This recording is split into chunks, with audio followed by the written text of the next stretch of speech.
Hello everyone, welcome back to my channel. I've been really in and out of reading slumps lately. All I need is a pile of books that are fast paced, that are going to grip me the entire way through, and you need somewhere to get them recommendations, right? So that is exactly what I'm going to do today in this video. I've got a pile of books here and some Kindle recommendations of books that got me out of a reading slump and books that I feel like can get you out of one as well. We're going to get straight to it, starting off with The Lost and the Found by Kat Clark. I read this book, I think it was like 8 years ago now, like it was back in the day, and I have non-stop thought about it since. This is like a YA mystery thriller kind of vibe where I think a girl goes missing and it's told from her sister's point of view, trying to uncover what happened to her sister. So the blurb says, last time I saw her, she was 6 years old, shiny blonde hair, polka dot dress, cradling her teddy bear. 13 years later, she's standing in front of me. My sister's come home and nothing will ever be the same again. Amazing. And this book was literally, I rated this book like a 5-star, but at the time when I read this, I didn't even rate books because I didn't really need to. Like, my reading wasn't ever shown to anyone, so I didn't really have to like rate it or anything. But looking back, I absolutely adored this book and I really want to reread it. And because it's YA, the font's really big as well. Like, it's just great. And just Kat Clark books in general. This one I think is my favourite, but I also loved Girlhood, When We Were Young, and just all of her other ones as well were amazing. And then we have Ready or Not by Cara Stone. This is a fairly recent read of mine, and it is an accidental pregnancy, best friend's brother kind of vibe, and from that alone I just wanted to read this book. It is such a short and sweet book. This wasn't a 5-star for me. I think I rated this like a 4.25, but either way it was just so quick and fast paced. I read this book in 2 sittings and literally couldn't put it down. Every single time that I wasn't reading this book, I was thinking about reading this book, and I was like, I can't wait to wake up and sit and read Ready or Not. And then when it was over, I was very, very sad. And then we have The Spark by Holly Miller. This again wasn't a 5-star read of mine, but it definitely was that fast-paced vibe that you want. This has different aspects into it. This book follows Neve, and she loses her ex-boyfriend, her childhood love, the love of her life, sadly passes away, and this guy has an accident and gets struck by lightning the same night that her boyfriend died. She somehow thinks it's connected. She then is convinced that the soul of her dead ex-boyfriend is living in this new guy. He got like reborn and reincarnated. And then you follow it from there. I don't know. I then have Ghosted by J.M. Darhower. This is a very new read for me as well, and I absolutely loved it. Again, read it in literally 2 sittings. I wasn't sure going into this whether I was going to like it or not, although it is a second chance romance, so I did have some kind of hope for it. And I feel like romances sometimes can be on the slower paced level, simply because they can be a little bit more predictable than your normal fantasy or your normal thriller. However, this one, it was a single parent actor kind of vibe, and for some reason it just gripped me in, and the writing was funny. It has a then and now timeline. It had the inner monologue of our main character Kennedy was just funny. It was very well written, and I feel like at the time the thoughts and the feelings just felt very real, and it literally felt like I was reading about 2 people, 2 real life people, and that's what I love about books. I then have the Magnolia Falls series, which is, I actually read this on Kindle Unlimited. I think I've still got the last 1 or 2 books to read, but I have read the first 3. They mix between, the first one is Loving Romeo, and it's a boxer small town romance, so a hint of that sports romance. The second one follows a lawyer, and other recurring characters sort of crop up throughout the series, and they all have their own books. Very much like Chestnut Springs, just without the cowboy, just that small town, everyone knows each other. It's a very cozy, tight-knit series, and they're just so easy to get through and so easy to read. I think the first 2 I literally read again in like 2 sittings. Amazing books. Not even in terms of like literature, not even in terms of like the actual quality of the books. They're not the best written books in the world, but they're just those easy, no brain power books that will just get you through them literally in hours. And I think they're all under the 400-page mark as well. The first fantasy of this video is The Crimson Moth, aka Heartless Hunter. This book is so widely spoken about, so I'm not going to speak too much on it because you already would have heard of it by now. It is insane. Again, I'm not a full fantasy reader. I've read a couple of fantasies. I have dabbled into the genre with the most popular ones. So when going into this, I had no expectations other than the fact that all of the big fantasy readers loved it. I thought, well, if they're loving this, I'm screwed, because I don't love fantasy that much, but I feel like it was such a good book to read when you were just about to get into fantasy. Like, I'd read ACOTAR,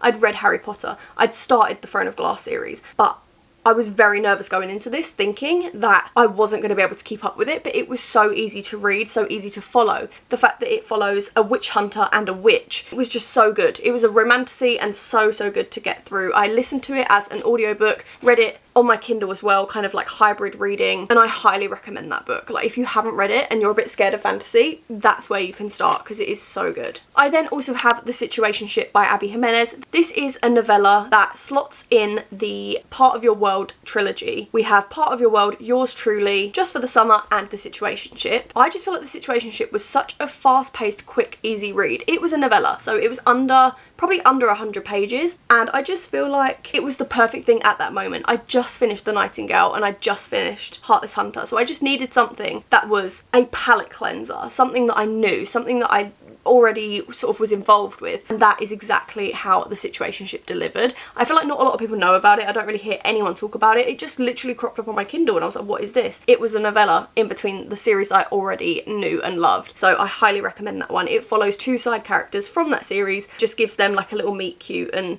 sort of dabbles into that area of things. We then have The Exiles by Jessica Joyce. This is a second chance romance. When I tell you this is the most picturesque, beautiful book I have probably ever read. When reading this setting, I mean, you can just tell from the cover alone, just looking at that, that's exactly how I imagined it in my mind. I just really enjoyed the actual picturesqueness of it all, if that's even a word. But just, I could really picture the setting, I could really picture the environment and where they were. And also the main characters, I felt like they had such a lot of chemistry. I feel like the side characters were interesting, and I just really flew through this book, and I really highly recommend it for those of you that are feeling a little bit slumpy or just need like a classic romance wreck. It's nothing groundbreaking, but I just really enjoyed my time with it. And then we have my all-time favourite book ever, The 7 Husbands of Evelyn Hugo. I feel like this is perfect for those of you that are in a reading slump, simply because this book, if you don't know, is set up into different time periods, I would say. I mean, it is all set in the 1950s, so I probably worded that a little bit wrong. Of course, this book follows the 7 husbands of Evelyn Hugo. It follows the stages of her romantic life. For example, Gullible Mick Reaver is one of the chapters. It follows her time period with Mick. And then you get basically a chapter for every single husband that she has, and then at the end of the book you find out who her ultimate #1 love was the entire time. And if you have not read this book, I fully recommend you reading this book. Just even if you're not in a slump, just in general, this book, I need you to read it. Like, I would recommend this to anyone. I want to be buried with it. It is my all-time favourite book ever. And I just think it's so good because it's so set up in such like little chunks. It's so good for being in a slump because you always have something to strive to. You want to get to the next husband and things like that. Also, it has mixed media in it. It has a lot of articles, a lot of interviews and stuff like that, which I think is amazing in books. I just love mixed media and I just love it. I love it so much. I could talk about it all day.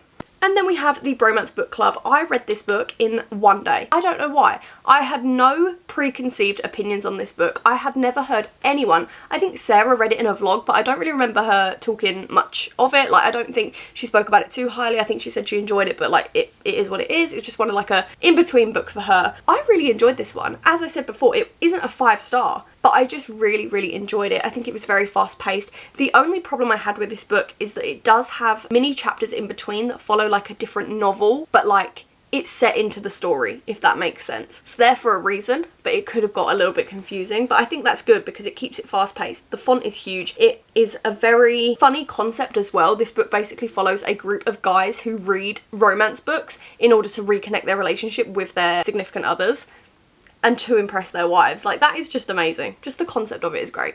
I then have The Love of My Afterlife by Kirsty Greenwood. This book was, I had no preconceptions again going into this book. I feel like a lot of the ones that I've really enjoyed recently are books that I don't really know too much about, because then you have no view of them or nothing to sort of base it off of and no expectations going into it. This book has a little bit of magical realism in it. It sort of goes in and out of the theme of death and grief, so I would definitely check trigger warnings of it, but it follows a woman who meets the love of her life in the waiting room for heaven. She basically gets promised that if she can find him in real life within a week, she can stay alive. So it's just her journey through that. I feel like some books just need to be that little bit of magical realism. If you're reading just like the bog standard plum romances all the time, it needs to be switched up a little bit, and this book is a perfect example of that. We then have Behind the Net by Stephanie Archer. This is another one that I really enjoyed. I read this one in 2 sittings. It is a sports hockey romance, ice hockey specifically. I couldn't even tell you what I enjoyed so much about this book, other than the fact that it was just such an easy read. I cried at it as well. I felt like the characters were so likeable. I really enjoyed the chemistry between them. I just thoroughly just had a good time reading this book, and I'm one of them people that completely agrees that 5-star is not a specific thing in a book, it is just the vibe. 5 stars is a vibe, and that is exactly what I had when reading this book. I absolutely loved it. I was giggling, I was crying, I was laughing, it was funny. The side characters, well, made the book so much better, and also made me excited to continue the series as well, and I absolutely loved every book in this series. We then have Shatter Me, which is a YA dystopian. This very much gives Hunger Game vibes. It is basically set in a new government. It's about a woman who, if you touch her, if you physically touch her skin, you will die or get very, very painfully hurt. It's basically her journey through this new government, trying to go against them and create this new world and this happier place for everyone to live. And she obviously meets like-minded people as well, and it is a very big series, but I highly recommend it. I have heard very mixed things about this series, but it is a 5-star series for me, and another one that I am going to reread very soon as well. And I do highly also recommend reading the novellas in between, because they are very important. They do actually offer other points of views from the same events, which is relevant to me. I then have Mary Jane by Jessica Anya Blau. This is another one that I had no expectations of whatsoever, so I decided to pick it up and I really enjoyed it. This is a very fast-paced book. It basically follows a bunch of characters, like this family, and it mainly follows Mary Jane, who is a 14-year-old. They basically have 2 rock stars come and stay with their like normal traditional nice family. It just throws everything into the mix, and the reason that the 2 people move in is because they are under help from the psychiatrist, who is Mary Jane's father, and then they end up moving in for this treatment plan and just sort of like to help them along and sort of get to know normal life. But then it just throws like a huge spanner in the works. It's just chaos, and they have like beach days. It's a very summery read as well, and I've really enjoyed this book, and it's so short as well. It's literally around the 300-page mark, which couldn't be better. We then have our second Taylor Jenkins Reid book of the video. Who can guess who is my favourite author over here? We have a double mention in this video, which is Daisy Jones and the Six. This book I feel like would be amazing for a reading slump, simply because it is written in the form of a script. If I show you some of the first chapters, you can literally see that it's been written out as a script form. I can understand why the format of that may be a little bit confusing for some people, but I just feel like it's very fast paced. You can stop at any point. It's literally like reading a script, and it literally again feels like real life people. I feel like Taylor Jenkins Reid does that so well. Every single character that I've ever read of Taylor Jenkins Reid just feels like a real person. It literally feels like I am living and breathing in the world that they lived and breathed, and it is so good. This follows a 70s band and their rise to fame. Things happen, they fall apart, they get back together. It is just an insane book. I highly recommend this one. We then have Rebel Blue Ranch by Lila Sage. This entire series is just perfect. I absolutely love the cowboy romance vibe. They are very good if you've already read the Chestnut Spring series and you want something else to dabble into. So if you haven't read this series, I highly recommend it. And they are literally, again, as I said, under the 300-page mark, if not just about the 300-page mark.